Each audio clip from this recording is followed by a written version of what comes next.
నమస్తే, welcome to I dream. Hair fall అనగానే చాలామంది హైరాణ పడిపోతూ ఉంటారు. అసలు హెయిర్ ఫాల్ ఎందుకు అవుతుంది? హెయిర్ ఫాల్ రాగానే మనం ఎప్పుడు డాక్టర్ని అప్రోచ్ అవ్వాలి? హెయిర్ ట్రాన్స్ప్లాంటేషన్ అన్నది మనము ఎప్పుడు చేయించుకోవాలి? దీని గురించి తెలియజేయడానికి మనతో పాటు ఉన్నారు doctor Madhu's advanced hair transplantation centre నుంచి డాక్టర్ రామ్ సుశ్రుత్ పతురి గారు. వారితో మాట్లాడదాం.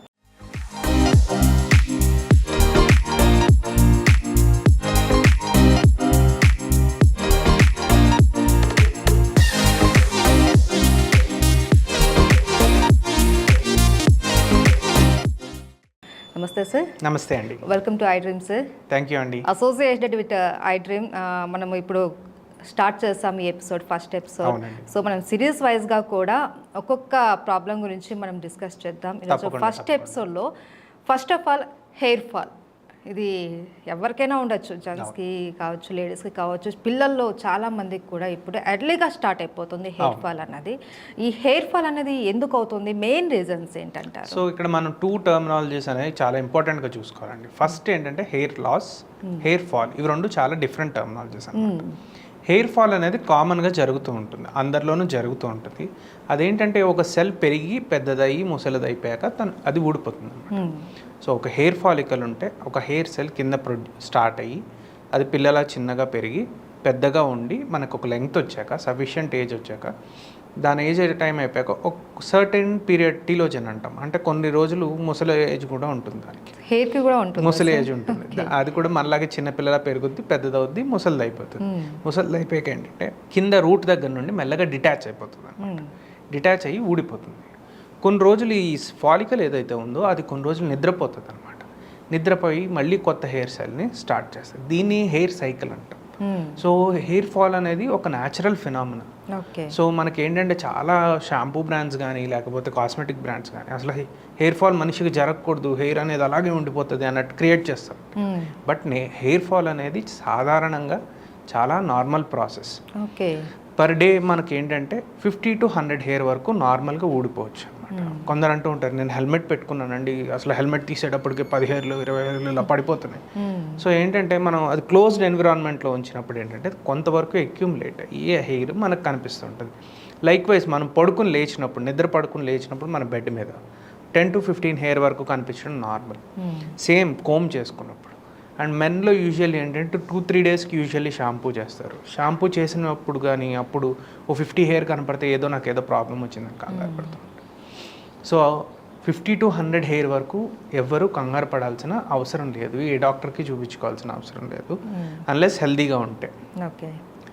ఒక్కొక్కసారి ఏంటంటే కొన్ని కండిషన్స్ ఉంటాయి. హై గ్రేడ్ ఫీవర్స్ రావడం, పవర్ఫుల్ మెడికేషన్స్ ప్రొలాంగ్డ్ డ్యూరేషన్లో యూజ్ చేయడం, ఇలాంటి కొన్ని కండిషన్స్ టైంలో ఏమంటే సివియర్ బ్లడ్ లాస్ అయినప్పుడు, సివియర్ స్ట్రెస్ ఉన్నప్పుడు, ఎనీమియా ఉన్నప్పుడు, ఈ ఏజ్ ఇందాక నేను చెప్పిన హెయిర్ సైకిల్ ఏదైతే ఉందో అది పిల్లల స్టేజ్ నుండే అది డైరెక్ట్గా హెయిర్ అనేది ముసలి స్టేజ్కి వెళ్ళిపోతుంది. అంటే ఎనాజన్ హెయిరే లాస్ట్ టర్మినల్ హెయిర్ కింద, అంటే టిలోజన్ హెయిర్ కింద ఫాస్ట్గా వెళ్ళిపోతుంది అనమాట. సడన్గా ఫాల్ అయిపోతూ ఉంటుంది. దీన్ని టిలోజన్ ఎఫ్లూవియం అంటాం. అంటే నార్మల్ హెయిర్ కొన్ని కారణాల వల్ల ఎందుకో కొందుకు డ్యామేజ్ అయ్యి అది దాని న్యాచురల్ లైఫ్ సైకిల్ని మొత్తం కంప్లీట్ చేసుకోలేక ఊడిపోతుంది, స్టార్టింగ్లోనే ఊడిపోతుంది. దీన్ని టిలోజన్ ఎఫ్లూవియం అంటాం.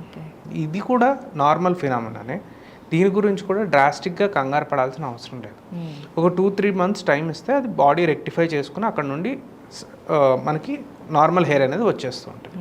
ఈ టిలోజన్ ఎఫ్లూవియం అవుతున్నప్పుడు డాక్టర్ని ఎందుకు కలవాలి అనేది మెయిన్ క్వశ్చన్ ఉంటుంది అనమాట. మరి న్యాచురల్దే అన్నారు కదా, అదే ఎందుకు కలవాలి, డాక్టర్ ఏం చేస్తారు అంటే ప్రాపర్గా అక్కడ హెయిర్ ఫాలికల్ దేని వల్ల ఎఫెక్ట్ అయింది.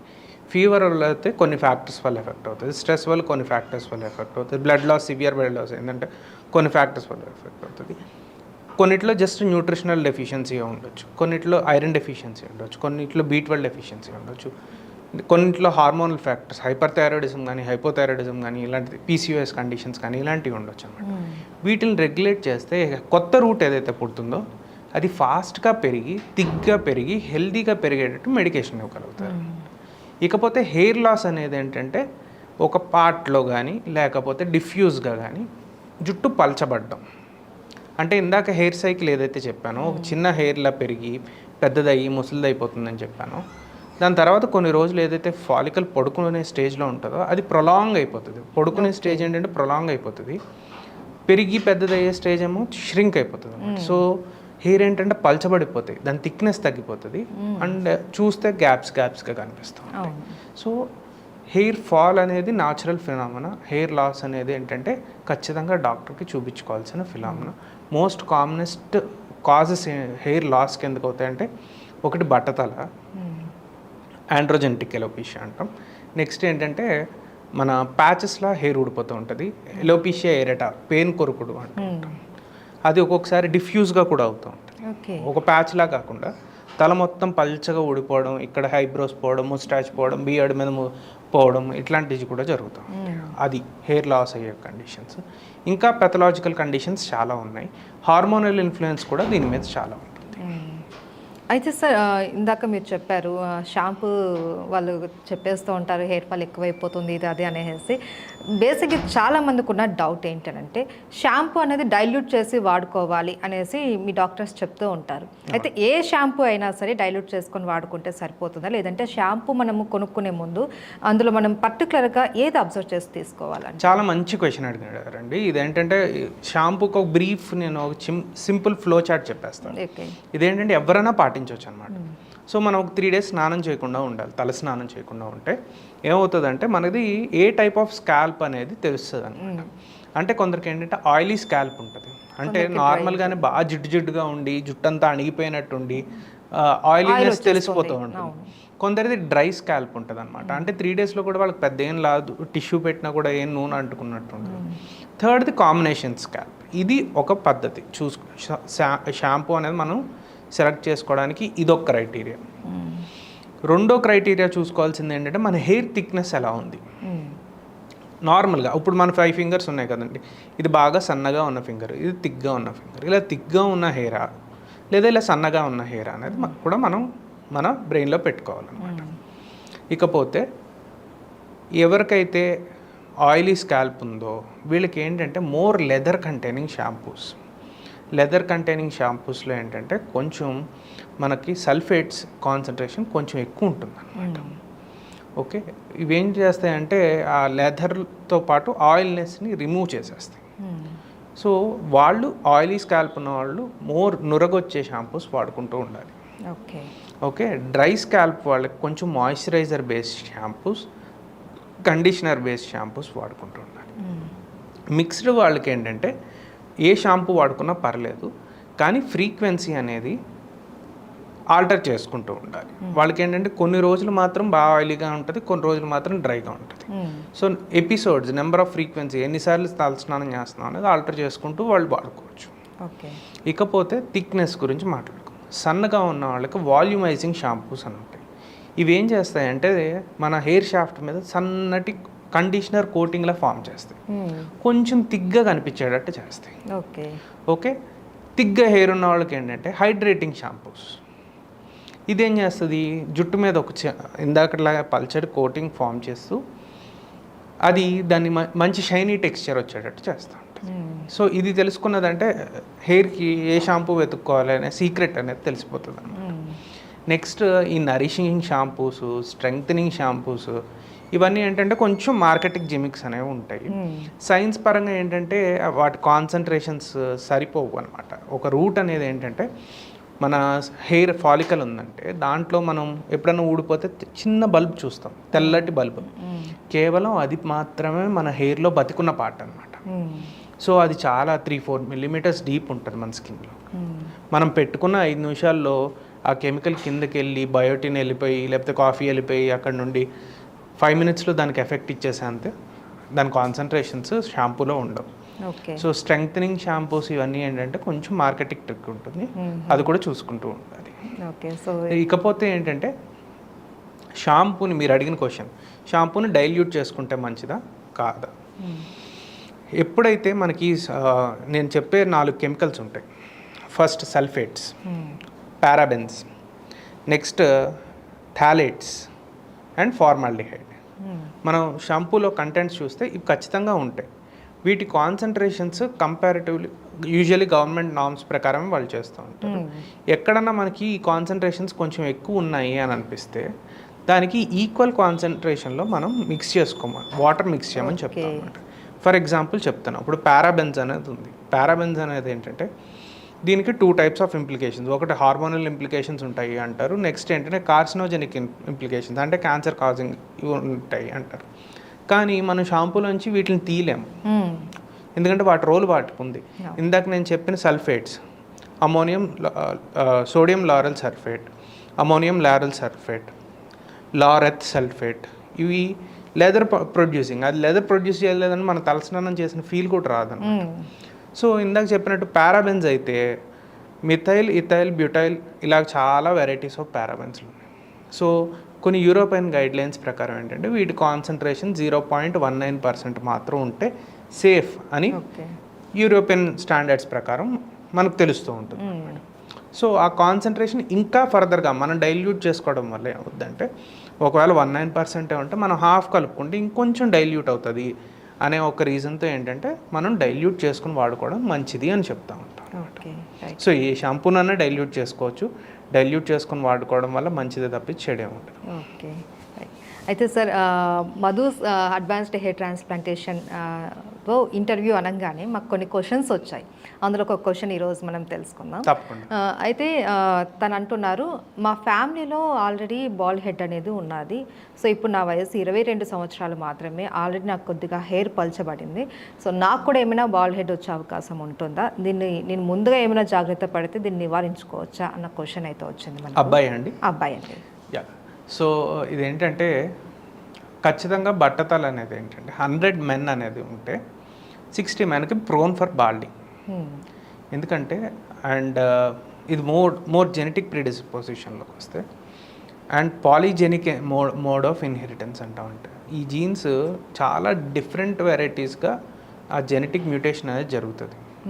సో ఒకే విధంగా జరుగుతుందని లేదు, అంటే జీన్ డిలీషన్ వల్ల జరగవచ్చు, జీన్ మ్యూటేషన్ వల్ల జరగవచ్చు, జీన్ పాలిమార్ఫిజం అని ఉంటుంది దానివల్ల జరగవచ్చు. ఇలా పాలిమోడల్ ఎన్నో విధాలుగా జరుగుతుంది.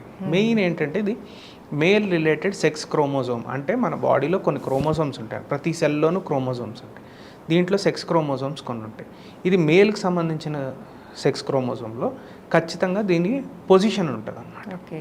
సో ఇదేంటంటే ఫాస్ట్గా మెన్లోకి వచ్చేసే ఛాన్సెస్ ఎక్కువ. సో అందుకని ఈ మెన్కి ఈజీగా, అంటే మీ ఫాదర్కి ఉందంటే ఖచ్చితంగా వస్తుందని కాదు, but you are more predispose to have baldness అనేది క్లియర్గా చెప్పొచ్చు అనమాట. బాల్డ్నెస్ని ఇలాంటి వాళ్ళు ఏం చేస్తూ ఉండాలంటే, మా నాన్నగారికి కానీ మా తాతగారికి కానీ మా పెద్దనాన్నగారికి ఉందండి, మా మామయ్యకి ఉంది, లేదా మా పెద్ద తాతగారికి ఉంది, మీరేంటంటే కొంచెం జాగ్రత్తగా ఉండాలి. ఫస్ట్ ఏంటంటే అద్దంలో తలదూకుంటున్నప్పుడు చూసుకుంటూ ఉండాలి. స్నానం చేసిన వెంటనే పల్చగా గ్యాప్స్ ఏమన్నా కనిపిస్తున్నాయి. కొందరు అదృష్టవంతులకి ఏంటంటే ఫ్రంట్ లైన్ పోతూ ఉంటుంది, సైడ్స్ వెళ్తూ ఉంటాయి, వీళ్ళకి తెలుస్తుంది నాకు వచ్చేస్తుంది బట్టతల అని. కొందరికి ఏంటంటే ఈ రీజన్లో పోతూ ఉంటుంది, పాపం వీళ్ళకి అంత తెలియదు అనమాట. ఏదో రోజు కనిపించదు కనుక, అంత ఈస్థెటిక్గా మనం రోజు చూసుకోం కనుక, ఎవరో ఒకళ్ళు చూసి ఏంట్రా ఇక్కడ పలచబడింది అంటే చెప్పించి ఆ ఏరియాని అంత మనం అబ్జర్వ్ చేయగలం కనుక. సో కొంచెం ఈజీగా ఎగ్జామిన్ చేసుకుంటూ ఉండాలి. హెయిర్ ఫాల్ అవ్వదు. నెక్స్ట్ పాపం ఏంటంటే ఏదో వరుసగా జుట్టు ఊడిపోతుంది అనుకోండి, వాళ్ళు తెలుస్తుంది ఏదో ప్రాబ్లం వచ్చింది అని. ఇదేంటంటే మెల్లమెల్లగా పలచబడుతూ ఉంటుంది. సో వీళ్ళు ఏంటంటే ఖచ్చితంగా ఈ సింపుల్ థింగ్, డైలీ తలస్నానం అదే ఎప్పుడైతే తలస్నానం చేస్తారో నీట్గా మిర్రర్లో గ్యాప్స్ ఉన్నాయా లేదా అనేది ఫస్ట్ అబ్జర్వ్ చేసుకుంటూ ఉండాలి. అవి నార్మల్ గ్యాప్సా కాదా అనేది చూసుకుంటూ ఉండాలి. నెక్స్ట్ మేల్ ప్యాటర్న్ బాల్నెస్, ఇది most commonest form of baldness. Diffuse pattern baldness అనేది ఉంటుంది, అంటే మొత్తం ఏరియాని ఇన్వాల్వ్ చేస్తూ ఉంటుంది. Male pattern baldness is much more common అనమాట. ఇది ఫస్ట్ ఏంటంటే ఇలా సైడ్స్ వెళ్ళడం, ఈ ఇక్కడ నడినటి దగ్గర సుడి దగ్గర పలచపడడం, ఇవి కామన్ సైన్స్. వీళ్ళు ఫాస్ట్గా ఐడెంటిఫై చేసుకుంటే మెడికేషన్స్ ద్వారా ఖచ్చితంగా దాన్ని ఆపలేరు కానీ కంట్రోల్ చేసుకోగలుగుతారు. బాల్నెస్ దాని అనేది ఏంటంటే ఒక మేల్ హార్మోన్కి సంబంధించిన డిజార్డర్. మేల్ హార్మోన్ ఏమవుతుందండి, మన టెస్టోస్టెరాన్ అనేది మేల్ హార్మోన్. ఇది పెరిఫరల్ టిష్యూస్లోకి వచ్చి 5-ఆల్ఫా రిడక్టేజ్ అనే ఎంజైమ్ ద్వారా DHT అనే దాని కింద కన్వర్ట్ అవుతూ ఉంటుంది. ఇది హెయిర్కి అవసరం లేదా అంటే చాలా ఇంపార్టెంట్, నార్మల్గా హెయిర్కి పెరగడానికి కూడా ఇంపార్టెంట్. కానీ ఇక్కడ చిన్న మ్యూటేషన్స్ వల్ల ఏమవుతుందంటే ఇది రావడం వల్ల అక్కడ హెయిర్ కొంచెం అగ్రెసివ్గా రియాక్ట్ అవుతూ ఉంటుంది. ఎస్పెషల్లీ ఈ పార్ట్లో ఉన్న హెయిర్ మాత్రమే. మనకి ఈ పార్ట్లో ఉన్న హెయిర్ మాత్రమే అగ్రెసివ్గా రియాక్ట్ అవుతుంది. అదే ఇలా ఉన్న హెయిర్కి, బియర్డ్ హెయిర్కి, వీటన్నిటికి మళ్ళీ ఇది డిహెచ్డి లేకపోతే ఇవి రావు అనమాట. సో డిహెచ్డి అనేది చాలా ఇంపార్టెంట్. దేని తప్పు కాదు, కానీ ఇక్కడ ఉన్న హెయిర్కి దానికి కొంచెం రిలేషన్ మిస్ మ్యాచ్ ఉంది. సో ఆ డిహెచ్డి వల్ల అది పలచబడుతూ ఉంటుంది. సో ఆ మేల్ హార్మోన్ ఎప్పుడైతే ఎంతవరకు ప్రొడ్యూస్ అవుతూ ఉంటాయో అప్పుడు వరకు ఈ బాల్డింగ్ ప్రాసెస్ అనేది అతనిలో జరుగుతూ ఉంటుంది. అందుకని మెడికేషన్స్ కూడా చాలా రోజులు వాడాల్సి ఉంటుంది. ఓకే. ఈ బాల్డింగ్ ప్రాసెస్ కూడా ఏంటంటే కొందరికి 20లో స్టార్ట్ అవుతుంది, కొందరికి 40లో స్టార్ట్ అవుతుంది, కొందరు 60లో స్టార్ట్ అవుతుంది. ఎవరికి స్టార్ట్ అవుతుంది అనేది మనం చెప్పలేం. ఆ జీన్ మ్యూటేషన్ అనేది ఎప్పుడు ఇంపాక్ట్ చూపిస్తుంది అనేది మనం చెప్పలేం అనమాట. కానీ మన మారిపోతున్న లైఫ్ స్టైల్స్, పొల్యూషన్స్, ఇవన్నీ ఏంటంటే ఎపిజెనెటిక్స్లో కొన్ని చిన్న చిన్న చేంజెస్, అంటే అసలు జీన్ ఉన్న దానికన్నా పక్కనున్న మిగతా ఫ్యాక్టర్స్ ఈ జీన్ని ప్రొవోక్ చేస్తూ ఉంటాయి.